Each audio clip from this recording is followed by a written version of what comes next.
Welcome to this episode of Pen to Paper Press Podcast. I'm Cindy Coaches. There is a backstory weaved into each book. To explore the creative process, I'm sitting down with authors, writers, editors, publishers, and an array of creative souls to have a conversation centered around how they develop their stories to completing their works of art. Each episode is an opportunity for us to explore mindsets, pearls of wisdom, and the experiences that began our journey as an author from the moment we put pen to paper. Joining me today is Tasha Wilson. She is recognizably known as Tasha W., Messenger of Hope. Tasha is an entrepreneur, transformational speaker, and the author of Shatterproof: Refocusing the Lens, Recognizing Your Opponent When Your Greatest Enemy is Your Inner Me, Who Am I When I'm Under the Limelight? Who Am I When Everything is Silent? Her path of becoming an author and speaker was an unconventional one. It was in the source of Tasha's pain that she discovered the power of her voice. Tasha's zeal is found in helping women get unstuck by mastering their inner critic to authentically live a fulfilling life. Tasha, I have to say, the titles to your books are powerful. I've been looking forward to our conversation. Yes, thank you so much for having me. I'm so excited to be a part of the conversation. I often don't get a chance to share my process of becoming an author, so I'm really excited. Well, that's one of those questions that I will be asking you. So okay, we might as well start working on the process or talking about it. So a lot of people, our books begin with a journal entry. They don't even start off with the idea of writing a book. So did your books begin as like journal entries, or did you just decide one day that, you know what, I'm going to put this all in a book? Yeah, so it's so funny. I just remember when I was younger, my parents always made it a part of our weekly routine for my brother and I to go to the library. And he was older. And so I remember when I turned 3 and I was like, well, why can't I check out books like my brother? Why can't I have my own library card? And so I remember Mrs. Morris, the librarian, who said, you know what, you're old enough now, so you can get your own library card. And so I would sit there with her and I would look at the pictures and stories. But what resonated with me the most was the connection of the images and the words. And so I used to get in trouble. I would sneak and like look at books late at night when I should be asleep, that kind of thing. And so, as I got older, it continued. And so for me, I really started writing journal entries in high school. So my dad had passed away when I was 16, and they kind of assimilated me into like a grief group. And I really didn't want to talk about my experience. And so the social worker was just like, why don't you just write down your thoughts and start from there? And so for me, it just was like game on. I just wrote everything literally. How I would feel, what my day would look like, from a rage of feeling sad, feeling empty, being upset, being frustrated, trying to figure out what life is going to look like for me, knowing that he's not here. And so it wasn't until like adulthood, as I entered college, my older cousin was like, you should probably put this in a book because there are other people who may be feeling the same way that you did and just maybe need someone to hear them and see them and maybe inspire them. So that's how it started. In my condolences on the passing of your father. That's not easy when you're young and it's not easy when you're an adult either. It's not easy, period. But especially when you're a child, because there's so many things that, like when you have graduation, when you have that first prom or whatever, those are missed. And so the emotional content that you're writing is very much from your heart, or it's to avoid your heart. So I could see where some of those entries were quite powerful for you to either get the emotions on the page or to simply avoid, Yeah. and write anything but what you're really going through. The tagline on your website, you have master the inner critic to Yeah. authentically living a fulfilling life. And, what is one takeaway? Because obviously this is something, that inner critic is obviously something you have, dived deep into. Yeah. So what would be one pearl of wisdom that you throughout your books like to reinforce with your readers? One, to know you are enough. And then two, don't allow your experiences to minimize your worth. Oh. And that one can be very hard. Yes, That one it's a can. continual thing for sure. Well, and interestingly enough, with the podcast lately, the inner critic seems to be the topic that we're hmm talking about. So evidently, either I'm seriously needing to go through, well, okay, I'll admit, I'm working on that inner critic. So it seems to be the topic that keeps getting brought up. And yeah, what you said makes a lot of sense. With the inner critic, Mhm. how have you learned to kind of, well, have a better relationship or a healthier relationship? I'll word it that way. Yeah, especially like once I started writing, there was this back and forth of a game of ping pong, if you will, with my emotions and my mind. Like, do people really want to hear what I have to say, or is what I'm sharing valuable? Because a lot of times, when you're a first time author, you start comparing yourself to everyone else. Mhm. When you see people being bestseller, or you see people who, oh, I've always wanted to be an author, you're kind of like, well, that's not my story. And then you're seeing how accomplished and successful they are out of that. And so when you think like I'm not a household name, will people, be compelled to buy my books? And so mastering that inner critic is really reinforcing that if the idea was brought to you, then it's for a reason. And, even if one person feels empowered by your book, you've done your part, you've done your job. And so for me, that's what kind of, keeps me going. That's my momentum. It's kind of like, one person is just as powerful as 1,000. The moment it reaches someone's fingertips and they read it and they're like, oh my gosh, you have no idea. You've really said what I've been thinking, or the way that you express this has really helped me place my situation into a better perspective. And so I'm like, okay, wow, this is what it feels like. And so even after the fourth book, I still have those moments like, did I really just write a book? My friends and family tease me all the time, like, because my fourth book was published at the start of this year. And so, like, seeing my face on the cover, it's so surreal still. And I'm like this, like, maybe about a year. And then I'm like, okay, it, settles down. And then I start writing again. And so it's just interesting because even when I think I'm like content with the amount of books that I've written, and another idea comes, or something else just sparks that creativity to say, you have more to say. Oh, I love that. I have more to say. Yeah, and you do, obviously. And again, the titles of your book are very powerful and they do draw you into, I want to know more. Yeah. It's titles that make you want to flip the book over, read, hmm that context on the back.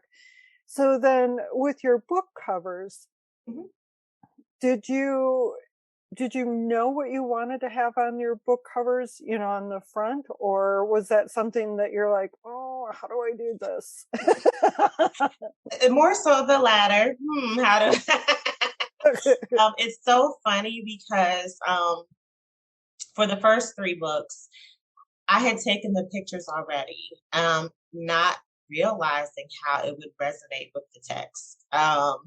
So like my third book, Recognize Your Opponent, where I'm in the box, that was just a part of my life where I was like, I need to have some photos done. And I'm really tired of everyone else trying to tell me how to live my life or how I should show up. And so I was like, you know what? Again, it goes back to growing up and my first experience with the library, understanding Hmm. pictures and images and visuals create a story. And so even with those images alone, people were like, oh my gosh, I feel like that sometimes, just seeing the images, feeling trapped, feeling contained, restricted. And so it made sense when I wrote the book, Recognize Your Opponent. And I'm sitting here and I'm like, well, what do I want the cover to look like? And I was like, oh, wait, but you already have the visual.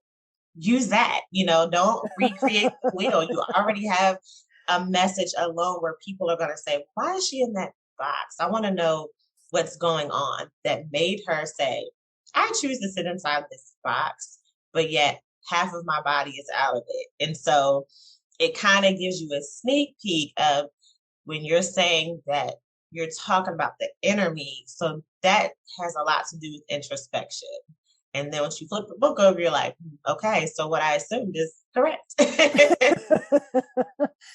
you know yeah, the having the visual, some people think of the book cover as like an afterthought and don't Mhm. always connect it, or they kind of keep it, or and you said something, and I actually wrote it down because it was like, yeah, I needed to hear that, and it was, how should I show up, Mhm. having people say, because I having four books written, I'm Yeah. sure you've heard a lot of people say, oh, well, you should have done it this way, or why didn't you do it that way, Mhm. questioning your process, questioning your creative Yeah. expression. Yeah. And so um and, and to have somebody say, oh my god, I get that book cover. Yeah. That resonates with me. Yeah, I get that. Been there, done that. Mhm. Mhm. Feeling that one. So then, uh, when it comes to the writing, the editing, all of that, through the whole process, Yeah. marketing, promoting, and and publishing it. Mhm. What is the part that you really look forward to doing when you're sitting down, when the idea comes to you that I'm going to write Mhm. this book? What is Yeah. the part you really look forward to doing? For me, honestly, it's hitting the submit button. Because for me, it's kind of like that rush comes in, like I'm really doing this. Okay, like there's no turning back now once I hit submit. Um, and so it's kind of like once I get the proof sent to me, it's like, wow, I created this. This is awesome. And it gives me that insight of how others may feel when they pick up the final copy. And so I look at and like intimate details are important to me, because again, I'm an avid reader. So I'm looking at everything. I'm looking at the polish of the book. I'm looking at how it feels when I'm holding it. I'm looking at the pages like, okay, is the message clear? Is what I'm conveying to everyone else, can they understand it? Is it applicable? Does it make sense? Is it cohesive? I think about those Hmm. things, and I always put myself in the position of the customer, the buyer. Like, what would help me gravitate to this book and why? And so I always think of it that way, because I know for me personally, and I'm pretty sure other creative people can say the same thing. My attention span is very short, and so it's like I don't want Yeah. to have something so drawn out that there's no depth to it. And so for me, I try to give you those magnetic messages in a way that is comprehensible, but then it doesn't take you like 5 months to read, you know? Right, right. Yeah, short, sweet, and to the point, but yet Yeah. packed with enough content that makes you like, ooh, yeah, I needed to read that. Hmm. Yeah. I like that. So then on the flip side, Mhm. what part of the process just like, no, I don't want to do this. Oh my goodness. Is it the marketing, the editing, or? Both. So definitely the editing, I would say. So it's funny. My first two books I went through a publishing company, and I felt like I was not included in the process. I felt like Really? my voice wasn't really heard the way that it should have been with the outcome. But then in my latter two, I said, you know what, I'm going to self-publish, and that right there is like a hamster wheel within itself. Yeah. Because I'm kind of like, well, what do I do now? So I had to really kind of pull on a team. So what did I do? I kind of created it as if like I were creating an event, right? So I'm like, okay, this is the outcome that I want to produce. I need to bring people to the table that I know have the keen insight that's necessary. And so that's what I did. I brought people who were good with, promotion and marketing and all of that. Then I had someone who, is really good with editing and proofreading and doing the grammar checks that I need. And then I also incorporated beta readers instead, which was different than what I did with the first two, to kind of get that. Here's the unedited draft. This is the idea of what it looks like. But of course, you can't see the finished product until we go through this phase, and then just kind of get their perspective to kind of see if there's a common theme among those who were the beta readers. Like, okay, and that gave me my aha moment. Like, okay, great, my message is clear, it's concise, it's giving the outcome that I wanted. And usually, if there's some type of like confusion somewhere, then I'm kind of like, maybe I need to kind of rethink what's going on. But Right, right. luckily, there wasn't the case for the third and fourth. And I was like, okay, great, and then people actually being honored to be a part of that process, kind of see how things work. Because, sometimes people just look at the finished product and think that it's quick and it's easy, and it's not, especially when you're going through Mm-mm. writer's block. That happens a lot. And trying to mind dump and figure out, okay, where am I going to place this? Or why am I not getting anything right now? Right. What do I need to do? And so it just takes that discipline for me to really get to that phase of editing and then getting to the marketing piece. So then it sounds like you're a very organized person. When Mm-hmm. you're writing, are you creating a outline first, or are you just like brain dumping and organizing afterwards? Brain dump and organized, and it's so funny because I'm organized and like everything else, but when it comes to producing the book and getting that together, it never turns out that way. So I'm the person who always has to make sure my phone is charged so I can have my notes section ready, or pen and paper, because I could be anywhere and something could spark an interest, and I'm like, ooh, okay, and then a whole chapter could come out of that. And then I'm like, oh, let me hurry up and write this down, or I'm going to forget. Oh And yeah, so yeah. I'm like that. And then it's funny because it kind of reminds me of putting together a puzzle.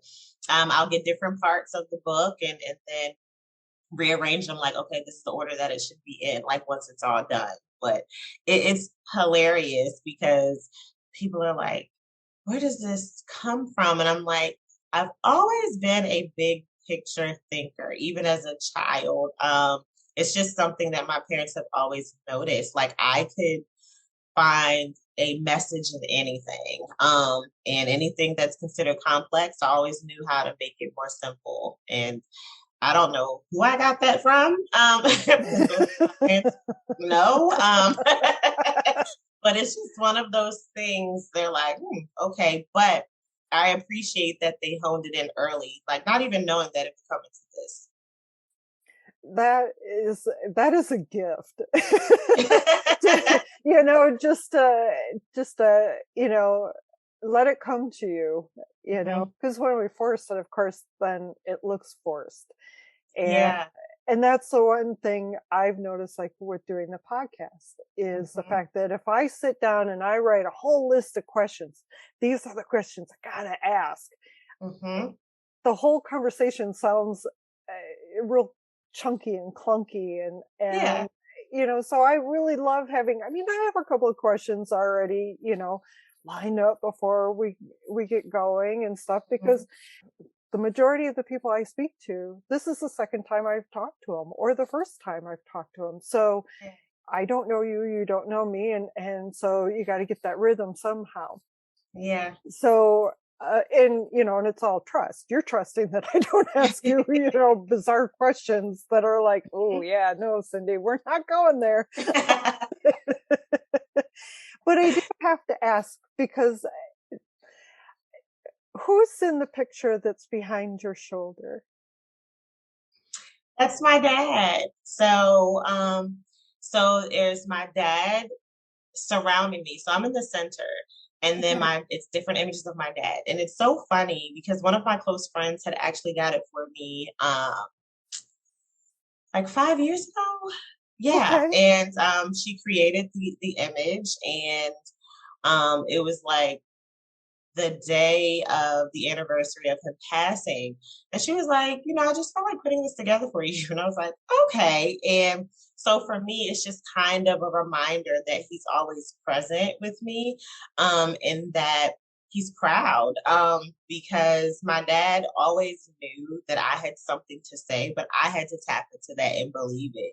And so I think in hindsight, even though, you know, he passed in an untimely way, it really ignited that flame for me to be more vocal and for me to say, you know what, I'm going to share what's going on in my life to help and connect with other people. And so that's why I always say, like, the purpose of my pen kind of came from that, because if that didn't happen, I probably would not have felt compelled to write my thoughts or emotions on anything. Yeah.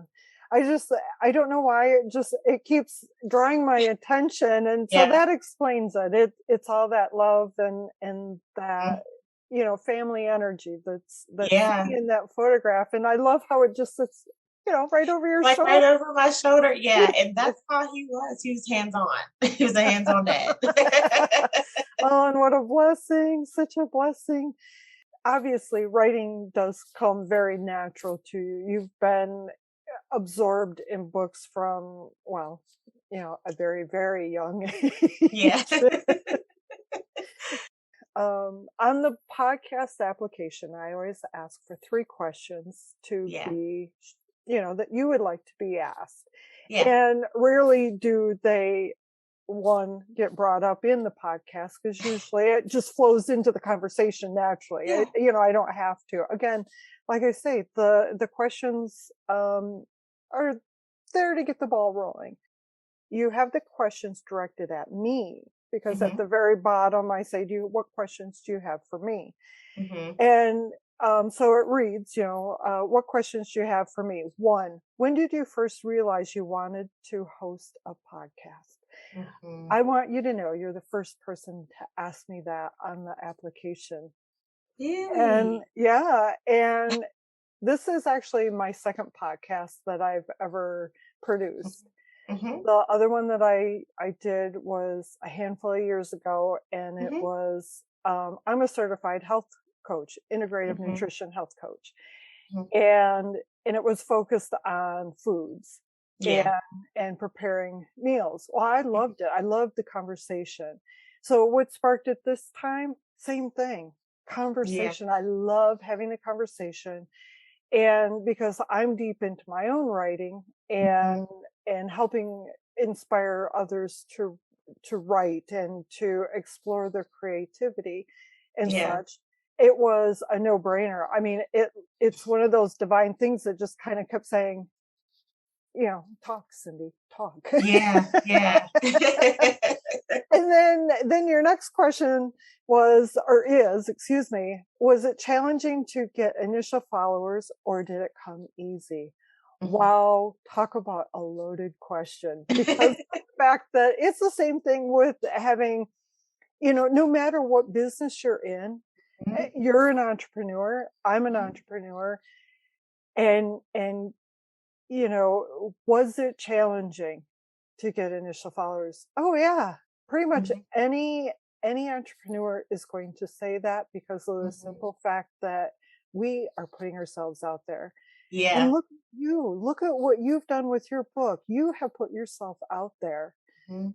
And, was it for you? Was it difficult to share your content and then gain the followers?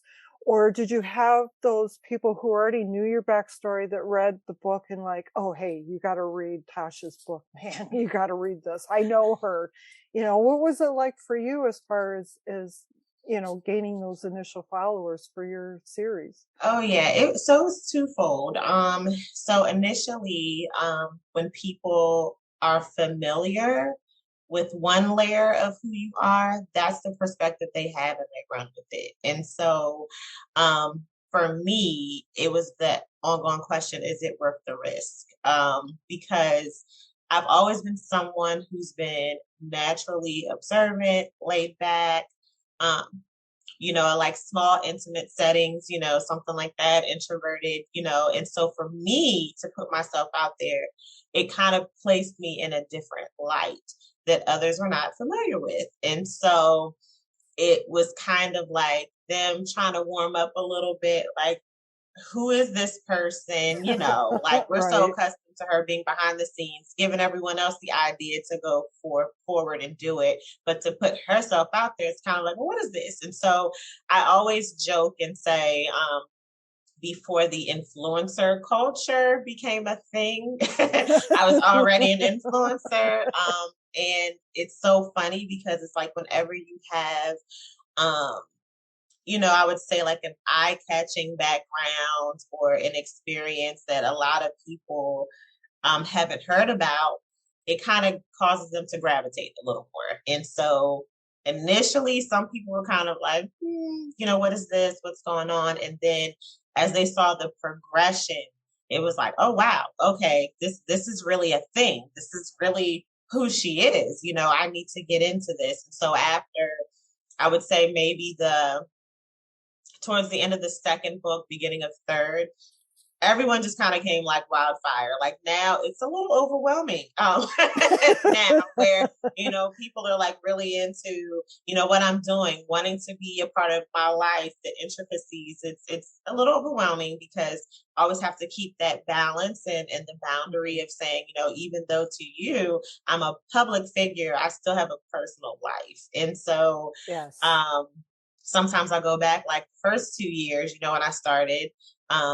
It was really quiet and I liked it. And then now it's kind of like, okay, everyone's really watching what I say, what I do. Everyone feels like they deserve access. And so, yeah, that, it's very interesting that because would I be still don't hard. see myself that way. I just see myself as Tasha, who just happened to love writing books and, or love speaking at different places. And everyone else is like, no, you're Tasha, like, the influencer. And I'm like, what does that mean?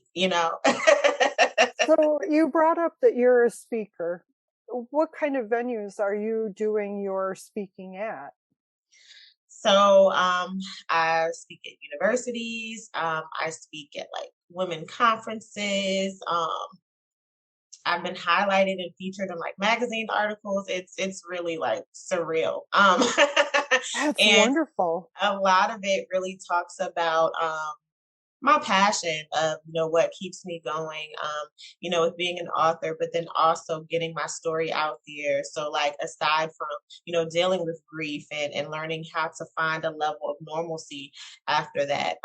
I'm a sexual assault survivor, so then I'm sitting on panels, talking about that and how it's perpetuated grief because that happened a year and a half later, after my father passed. And then people kind of look at me like, you're still like resilient. You have, kind of created this new life for you. Like could have, easily walked around with that shame, but like the fact that you overcome it and you're using it to help other people. And so that's usually how that happens.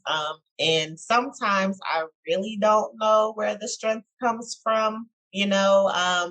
I just think about, if I don't share my story, who will, and that's the thing that sparks for me. Like, I don't want anyone else to give a scripted conversation of my life, because no one can do Right. that better than me. So, Well, and it goes back to what you said before about when you first were publishing your books, and people were like, wow, I guess I only knew the one element of you, because hmm we put, like on social media, of course, hmm you put the polished side up.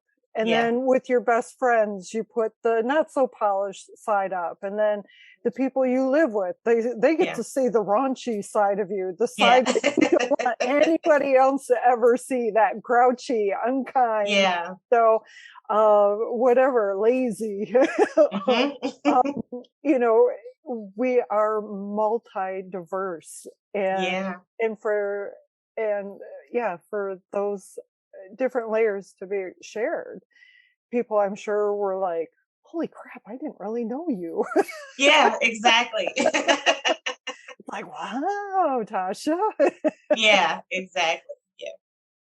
With your coaching and with your speaking and so forth, based on the fact that your books are directed about the inner critic and that inner voice, hmm is that what you're doing, is providing people the knowledge to, one, accept your voice because you are hmm who you are, but hmm two, to really give them the tools to build that healthier relationship, and not sink into the hmm that self-talk of, you're stupid, you're ugly, you're Yeah.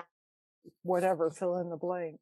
hmm And I think what makes the connection more meaningful when I'm coaching clients is because it's my lived experience. So it's not just, material that I've learned or, trying to present to them, but for them to understand that I have that personal connection, it always helps. It speaks more volumes. Like when they see Yes. that and they're like, okay, like someone who actually understands where I am right now, and they're not going to judge me for it, and so it's just saying to them, these are certain things that may have worked for me, but we're here to focus on what works for you. When I tell them that, like, and letting them know that, yeah, we may have similar experiences, but our lives are not parallel.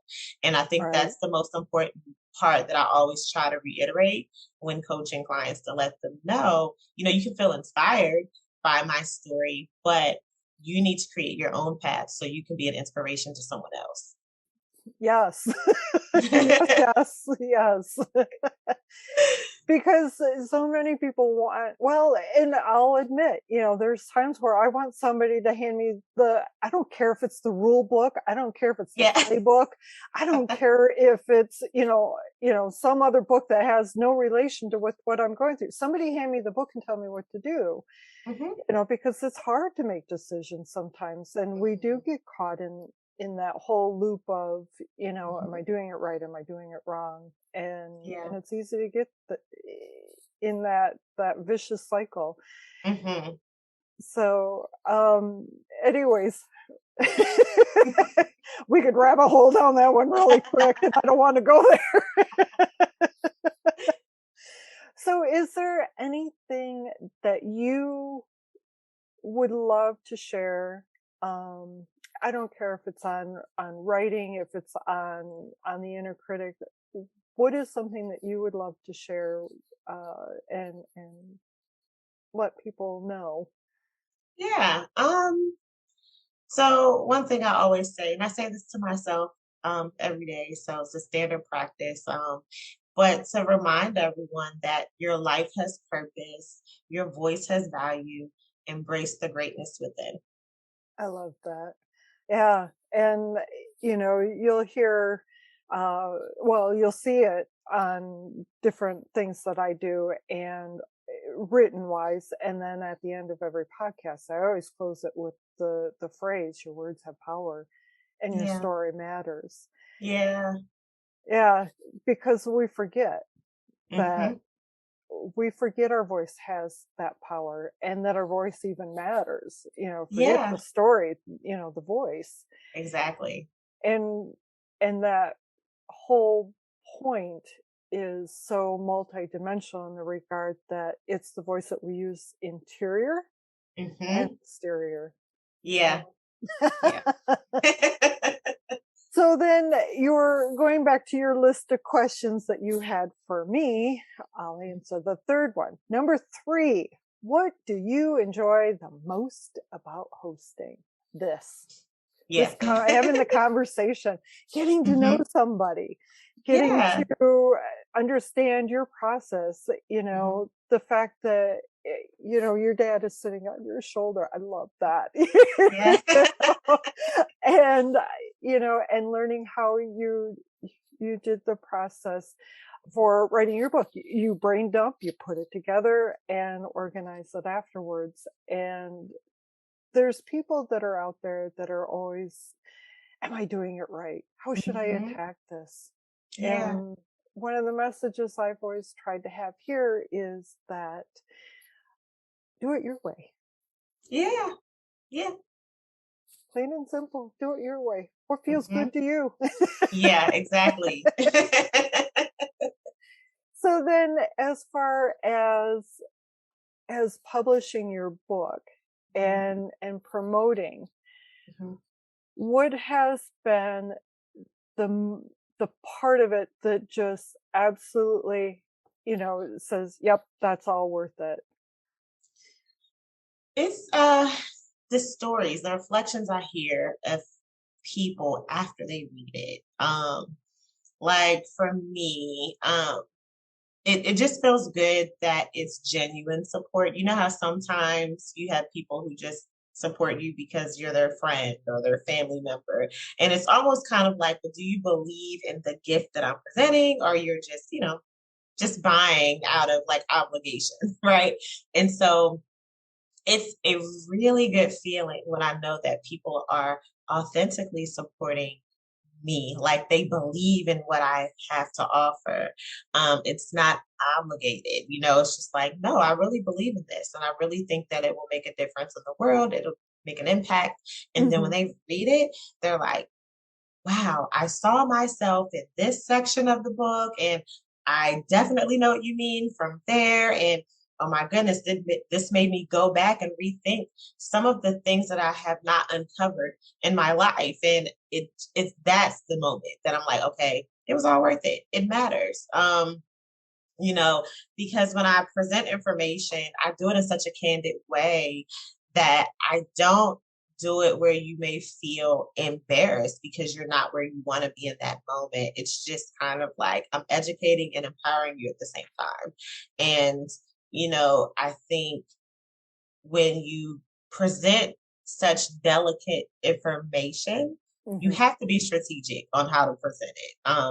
Because you have to meet people where they are, no matter where they Right. are. And so I think about that in my writing. Like, what is something that's going to say to them, ooh, I needed that. And okay, it's okay to still be processing where I am.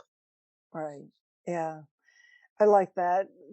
Being right where you're at is right where you're at. And there's Yeah. nothing to be, I don't want to say ashamed of, because that gives the Hmm. wrong meaning behind it, but being okay with where you're at. Hmm. Yeah. And it'll get better. Some days are Hmm. going to really suck. Some days are going to be like, woohoo. Exactly. Yep. Some days you just have to work a little harder to celebrate. It's okay. Yeah, exactly. So where can people find you on the internet? So I absolutely love Instagram. I'm there more than Facebook, even though I do have a Facebook group. But Instagram, Life with Tasha W underscore, and it's kind of self-explanatory. I kind of give you all layers of who I am there. Um, of course, my website, www.lifewithtashaw.com, where you just kind of get updates on what I'm doing, being able to connect with me and, purchase my books that way. And then Facebook for people who may not be a fan of Instagram. I have a Facebook group. It's called Tasha W. Messenger of Hope. And I love that tagline, Messenger of Hope, because we all need that, Mm-hmm. we all do. Yeah. And thank you for sharing that hope with everybody and sharing your story. You definitely have a strong message Thank you. to get out there and to let people know it's okay. Mm-hmm. Yeah. And that, yeah, your voice matters and it's okay to speak. Mm-hmm. Exactly. Yeah. So, well, I want to thank you so very much. It has been wonderful to sit down with you and pick your brain and answer your questions. I've never done that before with anybody. So, and you asked me very good questions and I thought, because I was going to write it out in an email, and I thought, no, I need to share this because Yeah. these are things that I need to vocalize and Mm-hmm. Mm-hmm. and share. And I thought, this could really add an extra layer to our conversation about, you Yeah. know, why do you do the things that you do? Mm-hmm. So do you have any other books that are coming out, or not going there yet? Yeah, not yet. But of course, I'm still processing that this one, because it came out in January, and I'm on the part of the elevator, as I say, when I'm at the top floor, and so I'm just trying to work my way down. I'm like, okay, because the rush is here right now. So, there's some people that are like, oh, wait, you have another book? Or my mom has stopped in the store, is like, yeah, your daughter has another book. I saw her face on this book, and I was like, okay, So once that rush kind of settles down, and yeah, I have a little more balance, if you will, then I'll start working on the other one. Because the creativity is there, and so I try not to let it dwindle. Like I've already have ideas bouncing, like, okay, this is what I need to talk about now, and a lot of it really stems from conversation that I've seen on social media, or conversations with friends, Right. like, wow, who else is thinking like this, or who else feels this way, kind of thing. So, yeah. You brought up something that I'd like to dig a little bit deeper in, if you don't Hmm. mind. You mentioned that you're wanting to get your balance. So Hmm. for you, what does that entail? Yeah. So for me, it's finding my rhythm again of normalcy, because it's like whenever there's something new or something shiny, everyone is trying to gravitate to me at this point now. So everyone is kind of like, oh, wait, you have the new book out. So let's do this, let's do that. And I'm kind of like, I just want to kind of go back to, being Tasha, like, yeah, we can celebrate and we can discuss this win, but I don't want you to be so fixated on that progressive moment that you kind of forget everything else. Because Hmm. in the back of my mind, my balance is, I still have other topics that I need to, discuss. So like everyone is excited about this book, rightfully so, but I don't want anyone else to like miss the other moments that matter. And so continuing the conversation of like sexual assault awareness, it's still a thing, it's still going on, Yep. or um, you know, not dismissing what's going on as to why people are still feeling ashamed for the decisions they make in life. And so, let's kind of resurface that back. Like, if we want to focus on the book, let's kind of tie that into why the book was written in the first place versus, oh, it's another book that's out. And so, that balance of kind of separating those who are more gravitating to the connection of who I am versus those that are just really inspired and want to foster community because of who I am. So that's the balance. And bravo, for putting you first, because I Yeah. I can imagine that it would be easy to get so absorbed into Mm-hmm. the whole rush of it all that you Yeah. do lose who you are and Mm-hmm. what the actual purpose of, the book was, Yeah. Yeah. that intention. So I'm glad that you have been able to find that balance and that it is a priority. So, Yeah. because that's not Yeah. really something people think about. What happens on the backside when all of a sudden, you've got this popularity and Mhm. like for you, you're going out there and you're saying, hey, I've written this book, but I also want to talk about what's in this book. So you're doing the speaking, like you said, at the Mhm. colleges and at different events and in different venues. And your topics are not easy. They're not, Yeah. light and fluffy. And Mhm. so that probably takes, I'm going to assume it takes a heavy emotional toll to, Yeah. bring this up again, discuss it so that you can help others to see that one, they're not alone. Two, there is help out there. Three, you can survive it. Mhm. And, Yeah. um, so, and I just kind of lost where I was headed with that whole rant. But anyways, being able to find your balance is a priority. So, Mhm. Yeah. well, I want to thank you so very much, Tasha, for being here, for doing the things that you do. As I'll say at the end of the podcast, in the closing, your your words have tremendous amount of power, and your story, yeah, it really matters. So, Thank Tasha, you. thank you. Before we end our time together, I'd like to say thank you for listening to my conversation with Tasha Wilson. To access her website and purchase the book she has written, visit pentopaperpress.com/podcast and select the show notes page for this episode. To receive future episodes in your inbox, subscribe to the Pen to Paper Press newsletter and follow this podcast on your favorite application. Take care, and until next time, keep your pen to paper and write. Your words have power. Your story matters. Bye for now.